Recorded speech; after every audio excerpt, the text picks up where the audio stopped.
huwag ka nang magtago. Huwag ka nang magtago sa likod ng maskara mo. Yeah. Dahil, it's no use.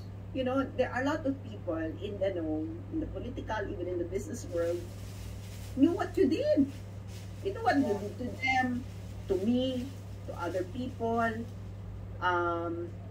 Kasi ang RJ, this is your problem eh. Your problem really is you cannot be contented.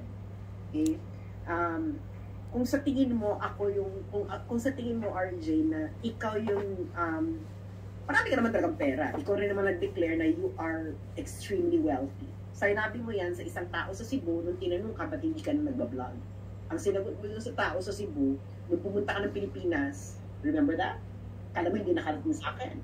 Sabi mo raw is una, pagod ka na, and then second, because you're already extremely wealthy. So parang kami tumabling. How can you be so extreme? Ikaw ba naman yung manager mo na si Mel, maya-maya may pinapanalo sa loto. Paging extremely wealthy ka talaga. Kaya sabi ko nga, dapat kong imbestigahan talaga yan. Alam mo, napakadali lang ulihin ng mga yan. SAS. Kaso nga, walang gumagalaw.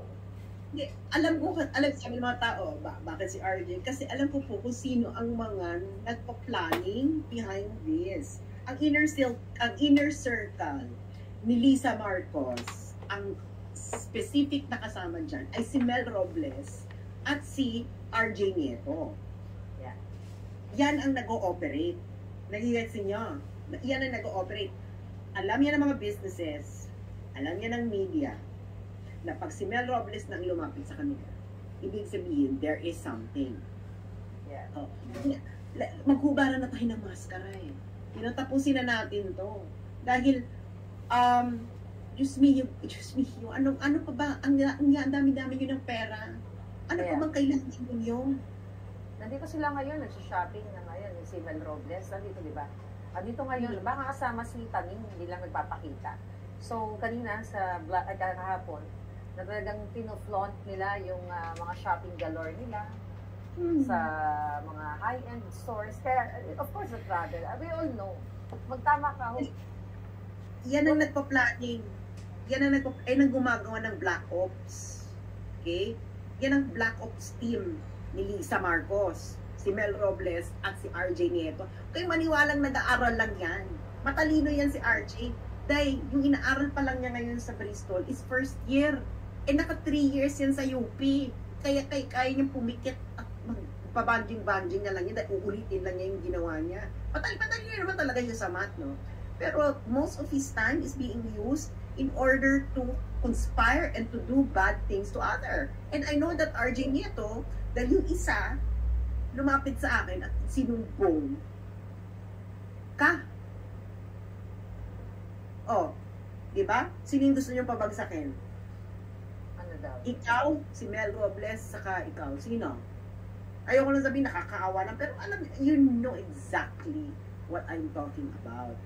Because you would like, kasi yung plano nito, sinabi ni Marlica, plano na nila na yung mga nakapaligid kay Duterte ay unti-unting pababagsakin. O, di ba? Yun naman ang nangyari. Sinasabi niyo fake news. O, paano naging fake news si Maharlika? Nakita niyo naman nangyari lahat ng sinabi niya. Yeah. So, ang dami pong nanonood sa atin, madam. Yeah. So, actually, this is an, eye-opener yung mga revelation mo sa us. Although sa ating mga kababayan, alam ko na po ito, but I want, SAS, directly, siya ang magkwento sa inyo. Dahil sa yung naka-experience. Sinabi ko naman sa inyo, di ba, magsasalita ako, hanap ako ng time, ng panahon. Okay? Di ba? Oh, yan na yan.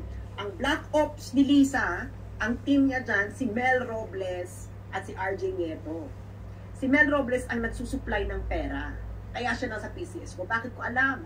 Ito si RJ Nieto, nung election, sinabi niya sa akin, magpa-appoint ka. Baka pwedeng maging MECO ka na lang. Sabi ko, bakit MECO? Kasi daw ang MECO ay hindi na-audit. Audit, yeah, I remember that.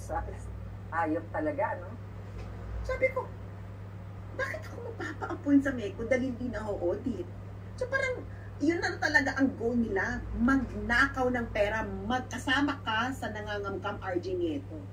You know, alam mo RJ Nieto I think Marlica could attest to this, pero sinabi ko kay Pebbles ma'am, night, foul yung nire-raise yung issue na yun kay RJ. I think you know what I'm talking about. Wag na lang sana yun. Kahit yung iba na lang, wag na lang. I think you know that. Yeah, I know that. Ginaganyan ko sila. Na okay na yung iba, pero wag naman yun. Kasi, personal. oo, ano na yan Itong pangangamkam ang topic talaga. Pangangamkam. So, ganun na yung conditioning. Sabi ko, wait lang, parang, bakit gusto niya ako magpa-appoint sa MECO para mamkam? Kasi nga daw hindi na audit. So, pwede ka dyan. Tapos sabi pa niya sa akin, USEC. Pero wala namang, sabi niya, wala namang, wala kasing budget. Pero nandyan naman si Mel sa PCSO. Ibig sabihin, si Mel, yung kay Mel magagaling pera, yan ang black ops nila, si Mel Robles and si RJ Nieto. That is the truth of it. No? At, kaya ko alam, because, I was there in the compound, no? Ano namang compound yun? Kaano-ano ka ba ni Lisa Marcos at meron ka? May condo, may bahay ka doon. And, in relation doon sa expose ko kanina bago tayo